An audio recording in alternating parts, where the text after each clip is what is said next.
ಇತಿಹಾಸ ಪ್ರಸಿದ್ಧ ಪುತ್ತೂರು ಶ್ರೀ ಮಹತೋಬಾರ ಮಹಾಲಿಂಗೇಶ್ವರ ದೇವಸ್ಥಾನದ ಜೀರ್ಣೋದ್ಧಾರದ ಮಾಸ್ಟರ್ ಪ್ಲಾನ್ ಬಗ್ಗೆ ಜೀರ್ಣೋದ್ಧಾರ ಅಭಿವೃದ್ಧಿ ಸಮಿತಿಯ ಮೊದಲ ಸಭೆಯಲ್ಲಿ ಚರ್ಚೆ ಮಾಡಲಾಯಿತು. ಈಗಾಗಲೇ ಉದ್ಯಮಿಗಳಿಂದ 13.75 ಕೋಟಿ ರೂಪಾಯಿ ದೇಣಿಗೆಯ ವಾಗ್ದಾನವಾಗಿದೆ ಎಂದು ಶಾಸಕ ಅಶೋಕ್ ಕುಮಾರ್ ರೈ ಅವರು ಹೇಳಿದರು. ದೇಗುಲದ ಜೀರ್ಣೋದ್ಧಾರ ಮತ್ತು ಅಭಿವೃದ್ಧಿಯ ಕುರಿತು 25 ಮಂದಿ ಪ್ರಮುಖರನ್ನೊಳಗೊಂಡ ಜೀರ್ಣೋದ್ಧಾರ ಸಮಿತಿ ರಚನೆಯನ್ನ ಮಾಡಿ ದೇಗುಲದ ಕಚೇರಿ ಸಭಾಂಗಣದಲ್ಲಿ ಅಕ್ಟೋಬರ್ 25ರಂದು ಸಂಜೆ ನಡೆದ ಪ್ರಥಮ ಸಭೆಯಲ್ಲಿ ಕೊನೆಯಲ್ಲಿ ಅವರು ಪತ್ರಿಕಾ ಮಾಧ್ಯಮದವರ ಜೊತೆಗೆ ಮಾತನಾಡಿದರು. ಈಗಾಗಲೇ ವಾಗ್ದಾನ ಬಂದಿದೆ. ಸುಮಾರು 60 ಕೋಟಿ ರೂಪಾಯಿ ವೆಚ್ಚದಲ್ಲಿ ದೇವಸ್ಥಾನದ ಜೀರ್ಣೋದ್ಧಾರ ನಡೆಯಲಿದೆ. ಇದರಲ್ಲಿ ಸರ್ಕಾರದಿಂದ 11 ಕೋಟಿ ರೂಪಾಯಿ ಪ್ರತ್ಯೇಕ ಬರಲಿದೆ.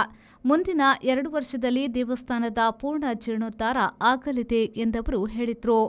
ನಮ್ಮೆಲ್ಲರ ಒಂದು ಕನಸಿತ್ತು, ಮಹಾಲಿಂಗೇಶ್ವರ ದೇವಸ್ಥಾನದ ಜಾಗ ಯಾವುದೆಲ್ಲ ಇದೆ ಅದೆಲ್ಲ ಮಹಾಲಿಂಗೇಶ್ವರನ ಪರಿಧಿಗೆ ಬರಬೇಕು, ಮಹಾಲಿಂಗೇಶ್ವರನಿಗೆ ಸೇರಬೇಕು. ಬಹುಶಃ ಅದರಲ್ಲಿ ಒಂದು 60% ಆ ಕೆಲಸವನ್ನು ನಾವು ಮುಗಿಸಿದ್ದೇವೆ. ಈಗ ಇನ್ನು ಕೆಲವರು ಯಾರು ಕುಟುಂಬ ಸಮೇತರವಾಗಿ ಆ ಜಾಗದಲ್ಲಿ ವಾಸ ಆಗಿದ್ದಾರೆ ಅವರಿಗೆ ಒಂದು ಸಮಯಾವಕಾಶವನ್ನು ಕೊಟ್ಟಿದ್ದೇವೆ. ಅದನ್ನು ಕೂಡ ಮುಂದಿನ ಹಂತದಲ್ಲಿ ಮಾಡುವಂಥ ಕೆಲಸವನ್ನು ಮಾಡ್ತೀವಿ.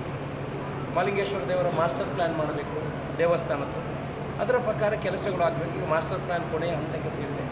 ಇವತ್ತು ಎಲ್ಲ ಪಕ್ಷಾತೀತವಾಗಿ ಎಲ್ಲ ಪಕ್ಷದವರನ್ನು ಸೇರಿಸಿಕೊಂಡು ಪುತ್ತೂರಿನ ಎಲ್ಲ ಉದ್ಯಮಿಗಳನ್ನು ಸೇರಿಸಿಕೊಂಡು ವ್ಯವಸ್ಥಿತವಾಗಿ ಒಂದು ಜೀರ್ಣೋದ್ಧಾರ ಸಮಿತಿಯನ್ನು ರಚಿಸಿ ಅವರನ್ನು ಕರೆದು ಇವತ್ತೊಂದು ಸಭೆಯನ್ನು ಮಾಡಿದ್ದೇವೆ.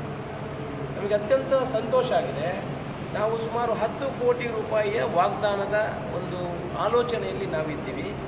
ಇವತ್ತು 13.75 ಕೋಟಿ ರೂಪಾಯಿಗಳ ವಾಗ್ದಾನ, ನಾವು ದುಡ್ಡು ಕೊಡ್ತೇನೆ ಅನ್ನುವ ವಾಗ್ದಾನವನ್ನು ನಮ್ಮ ಪುತ್ತೂರಿನ ಉದ್ಯಮಗಳು, ಅದೇ ಬಂಜಾರ ಪ್ರಕಾಶ್ ಶೆಟ್ಟಿ ಇರ್ಬೋದು, ಕನ್ಯಾನ ಸದಾಶಿವ ಶೆಟ್ಟಿ ಇರ್ಬೋದು, ನಮ್ಮ ಬಿಂದು ಸಂಸ್ಥೆಯವರು ಇವರೆಲ್ಲ ಅವರವರ ವಾಗ್ದಾನವನ್ನು ಮಾಡಿ 13.75 ಲಕ್ಷ ರೂಪಾಯಿ ವಾಗ್ದಾನ 2 ವರ್ಷದಲ್ಲಿ ಕೊಡುವಂಥ ಕೆಲಸವನ್ನು ಅವರು ವಾಗ್ದಾನವನ್ನು ಮಾಡಿದ್ದಾರೆ.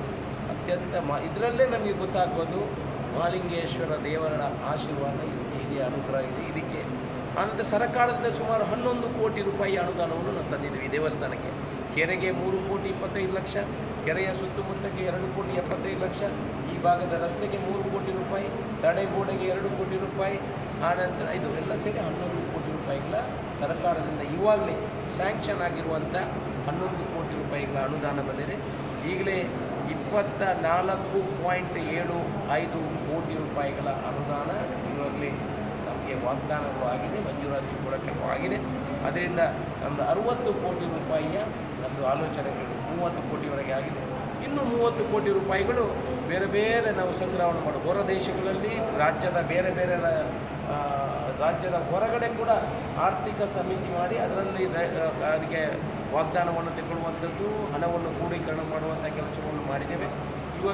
ಸಭೆಯಲ್ಲಿ ಬಂಜಾರ ಪ್ರಕಾಶ್ ಶೆಟ್ಟಿ, ಕನ್ಯಾನ ಸದಾಶಿವ ಶೆಟ್ಟಿ, ಶಂಕರ್ ಭಟ್ ಬಿಂದು, ಕೇಶವ ಪ್ರಸಾದ್ ಮುಳಿಯಾ, ಬಲರಾಮ್ ಆಚಾರ್ಯ, ಪಂಚಗುಡ್ಡೆ ಈಶ್ವರ ಭಟ್ ಮೊದಲಾದವರು ಉಪಸ್ಥಿತರಿದ್ದರು. ಅನೀಶ್, ವಿ4 ನ್ಯೂಸ್, ಪುತ್ತೂರು. ಮಂಗಳೂರಿನ ವಿಜಯ್ ಪಿಯು ಮಾಲ್ನಲ್ಲಿರುವ ಎಲ್ಇಡಿ ಝೋನ್ ಗ್ರಾಹಕರ ಅತ್ಯುತ್ತಮ ಸೇವೆಗೆ ಹೆಸರಾದ ವಿದ್ಯುತ್ ಉಪಕರಣಗಳ ಮಳಿಗೆ. ಹೆಸರಾಂತ ಬ್ರ್ಯಾಂಡ್ಗಳಾದ ಫಿಲಿಪ್ಸ್, ಮ್ಯಾಸ್ಕಾನ್, ಲಾಫೆಟ್, ಎಲ್ಇಡಿ ಲ್ಯೂಮ್ ಇನ್ನೂ ಅನೇಕ ಕಂಪನಿಗಳ ಉತ್ತಮ ಗುಣಮಟ್ಟದ ಉತ್ಪನ್ನಗಳು ನಮ್ಮಲ್ಲಿ ಆಕರ್ಷಕ ಕಡಿಮೆ ದರದಲ್ಲಿ ದೊರೆಯುತ್ತವೆ.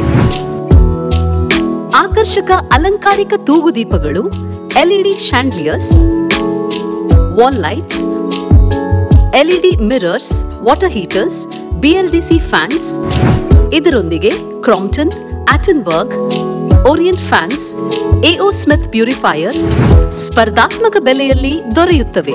ನುರಿತ ತಜ್ಞರಿಂದ ಸರ್ವಿಸ್ ಕೂಡ ಲಭ್ಯವಿರುತ್ತದೆ.